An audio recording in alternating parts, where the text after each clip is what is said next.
दोस्तों आज मैं आपको न्यूज चैनल्स का कच्चा चिट्ठा आपके सामने खोलने वाली हूं। देश के 6 बड़े एंकर्स, जी हां, 6 प्राइम टाइम स्टार एंकर्स की कारगुजारियां आपके सामने रखने वाली हूं।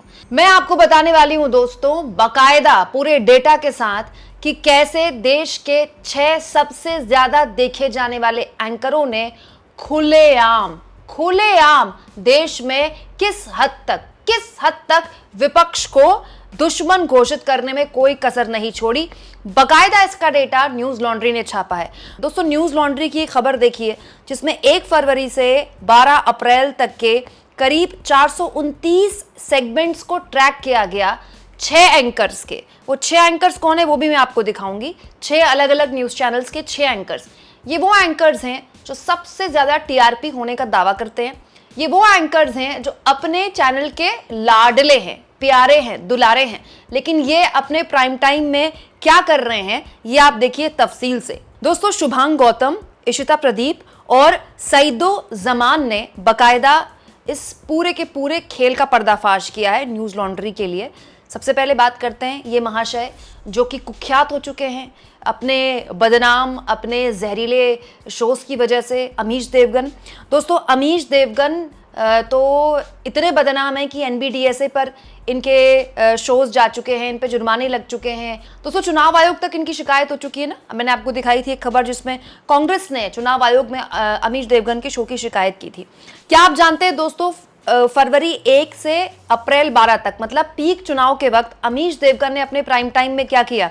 प्रो मोदी मतलब मोदी जी की तारीफ में, मोदी जी की बैटिंग करते हुए 15 शोज किए और विपक्ष को बदनाम करने के लिए विपक्ष के खिलाफ कितने शोज किए? 25 शो किए विपक्ष के खिलाफ और प्रो मोदी जी की बैटिंग करते हुए, मोदी जी की तारीफ करते हुए 15 शो किए। इसके अलावा हिंदू मुसलमान, उनके शो में हिंदू मुसलमान जो था वो ये जो ग्रीन हिस्सा आप देख रहे हैं वो हिंदू मुसलमान का था। और इसके अलावा अदर्स का जो हिस्सा है मतलब बाकी जिन मुद्दों पे शोज किए हैं वो इतना छोटा है। मतलब जो सबसे बड़ा हिस्सा है अमीश देवगन के शो का हाल के दिनों में वो किस पे था? विपक्ष को बदनाम करने के लिए, एंटी अपोजिशन, विपक्ष के खिलाफ। इन महाशय को देख लीजिए, सुधीर चौधरी ने 52 शोज किए, टोटल 52 शोज। इन 52 शोज में मोदी जी की बैटिंग करते हुए, मोदी जी की तारीफ करते हुए 15 शोज किए गए और विपक्ष के खिलाफ 27 शोज किए गए। ये डेटा बताता है दोस्तों कि इन एंकरों की प्राथमिकता मोदी जी की तारीफ नहीं है, विपक्ष के खिलाफ शोज करना है। मोदी जी की तारीफ भी सेकंड नंबर पे आती है, विपक्ष के खिलाफ शो करना इतना इंपॉर्टेंट है। और पाकिस्तान पर भी इन महाशय ने शो किया है, इस ग्राफ में देख लीजिए। और अदर्स तो बहुत ही छोटा है इनका, लेकिन एंटी अपोजिशन, विपक्ष के खिलाफ 27 शो किए इन्होंने। सबसे ज्यादा शो इनके विपक्ष के खिलाफ थे। इनकी बात कर लेते हैं दोस्तों। सुशांत सिन्हा, टाइम्स नाउ नवभारत के सुशांत सिन्हा ने 50 शोज किए टोटल, जिसमें मोदी जी की तारीफ में, मोदी जी की बैटिंग के लिए 15 शो थे और एंटी अपोजिशन यानी कि विपक्ष के खिलाफ 29 शो, यानी कि 50 शोज में से सबसे ज्यादा शोज इन्होंने किए विपक्ष के खिलाफ।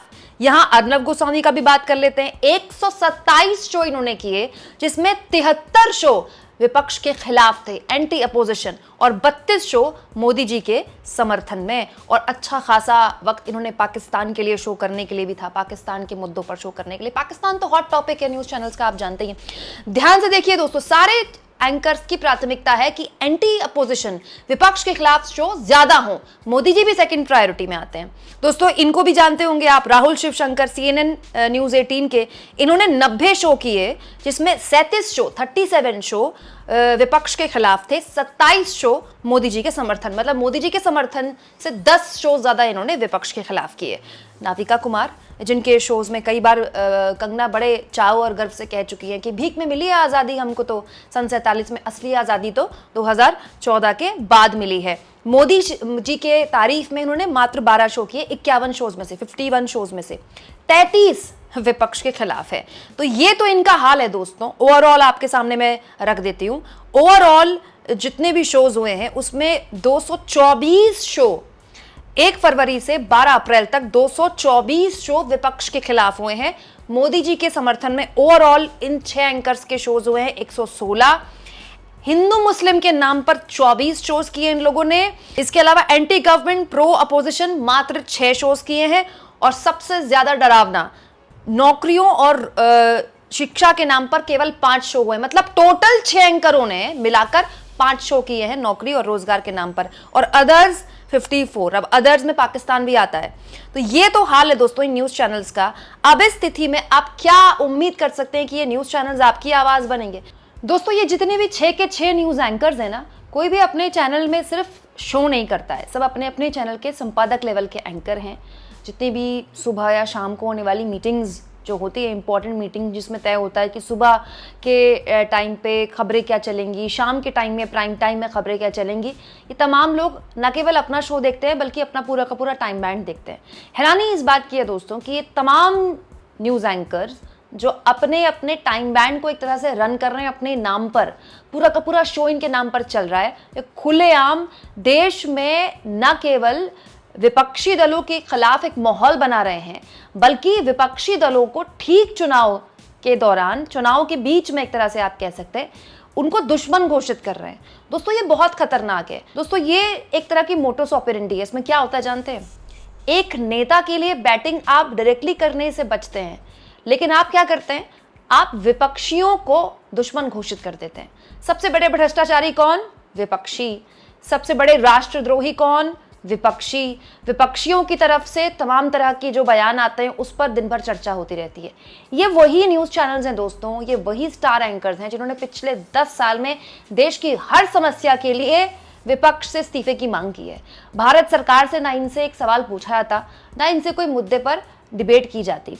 अभी जो अदर्स दिखाई दे रहा है इस ग्राफ में कि बहुत सारे एंकर्स ने अदर्स पर भी शोज किए, तो ये अदर क्या हो सकता है? Electoral bond. मतलब आपको लगता है ये जिस वक्त पूरा का पूरा रिसर्च किया गया है न्यूज़ लॉन्ड्री द्वारा, देश में इलेक्टोरल बॉन्ड सबसे बड़ा मुद्दा था। चुनाव से पहले ये एक मुद्दा था दोस्तों जिस पर मोदी सरकार बुरी तरह से फंसी थी। सरकार के पास देने के लिए जवाब नहीं था। अंत में मोदी जी को एक अजीब जवाब देना पड़ा कि हम इलेक्टोरल बॉन्ड लाए, ये हमारी सफलता है। ये तो हम इलेक्टोरल बॉन्ड लाए जिसकी वजह से, मोदी इलेक्टोरल बॉन्ड लाया जिसकी वजह से लोगों को पता चला कि किसका पैसा किसको मिला, यही मोदी जी ने कहा। जबकि खुद मोदी सरकार जानती है कि पिछले साल जब सुप्रीम कोर्ट में इस पूरे के पूरे मामले की सुनवाई चल रही थी तो अटॉर्नी जनरल ने कहा था कि नागरिकों को अधिकार नहीं है जानने का कि क्या, कि किसका पैसा कौन सी पार्टी को मिल रहा है, कौन सा कॉर्पोरेट या कौन सा इलेक्टोरल बॉन्ड का पैसा किस पार्टी को मिल रहा है। साफ झूठ बोला था प्रधानमंत्री मोदी ने, उसके बावजूद भी ऐसा कोई शो इन न्यूज़ एंकर्स ने नहीं किया। दोस्तों ये ना केवल टीवी की क्रेडिबिलिटी कम करने वाले एंकर हैं, बल्कि बेसिकली ये जो एंकर हर दूसरे तीसरे दिन हर दूसरे तीसरे आदमी को राष्ट्र विरोधी घोषित कर रहे हैं ना, ये एक्चुअली में देश के खिलाफ काम कर रहे हैं। मतलब आप खुद सोचिए दोस्तों, जब एक पत्रकार सरकार की जी हजूरी करने लगे तो वो पत्रकार नहीं होता है, वो सरकार के प्रोपोगेंडा का, वो सरकार के पीआर टीम का एक अघोषित मेंबर बन जाता है। इनमें से एक महाशय सुधीर चौधरी तो उन स्टार एंकर्स में से हैं जिन्होंने दिल्ली के लोगों को, क्योंकि अरविंद केजरीवाल दिल्ली के लोगों की पहली पसंद बने, तो दिल्ली के लोगों को सुधीर चौधरी ने अनपढ़ कह दिया था, दिल्ली के लोगों को मुफ्तखोर कह दिया था। ये वही सुधीर चौधरी हैं जिन्होंने विपक्ष के एक चुने हुए मुख्यमंत्री, झारखंड के मुख्यमंत्री, क्योंकि वो आदिवासी समाज से आते हैं, तो कह दिया था उनकी गिरफ्तारी में कि अब तो उन्हें 20-25 साल पुराना अपना दौर याद आ जाएगा जब वो जंगलों में रहते थे। बाद में इनको माफिया मांगनी पड़ी थी। प्राइम टाइम में, अपने चैनल्स के प्राइम टाइम के सबसे चमकते सितारे एक तरह से न केवल पूरे की पूरे एक धड़े को, राजनीतिक धड़े को, विपक्षी दलों को राष्ट्र विरोधी घोषित कर रहे हैं, बल्कि इनडायरेक्टली आप फायदा किसको पहुंचा रहे हैं? मोदी जी को। फायदा किसको पहुंचा रहे हैं? सरकार को। क्योंकि आप खुद सोचिए क्या होगा दोस्तों, ये जो पूरा का पूरा प्रोपेगेंडा चलाया जाता है ना, ये चलाया ही इस उद्देश्य के साथ जाता है कि देखिए सारे के सारे तो भ्रष्टाचारी हैं, सारे के सारे तो देश विरोधी हैं, तो बचा कौन? एक मोदी जी। इसीलिए आपने देखा होगा, अगर आप रोड में उतरे, अपने आसपास जाएं, लोगों से बात करें, तो कई बार लोग ये भी बोलते हैं कि मोदी जी से बहुत शिकायतें हैं, मोदी जी ये नहीं किया, वो नहीं किया, लेकिन उनके अलावा वोट किसको दें? और है कौन?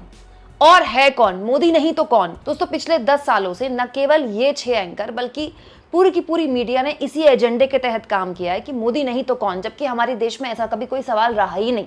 हमारे देश में चेहरे पर कभी वोट पड़ा ही नहीं। इससे पहले जितने भी प्रधानमंत्री बने, पार्टियों को जीत मिला करती थी, प्रधानमंत्री बाद में चुने जाते थे। डॉक्टर मनमोहन सिंह का वक्त हो या उससे पहले का दौर हो, पार्टियों को वोट मिलता था और उसके बाद सांसद चुनाव करते थे और सांसद प्रधानमंत्री चुनते थे।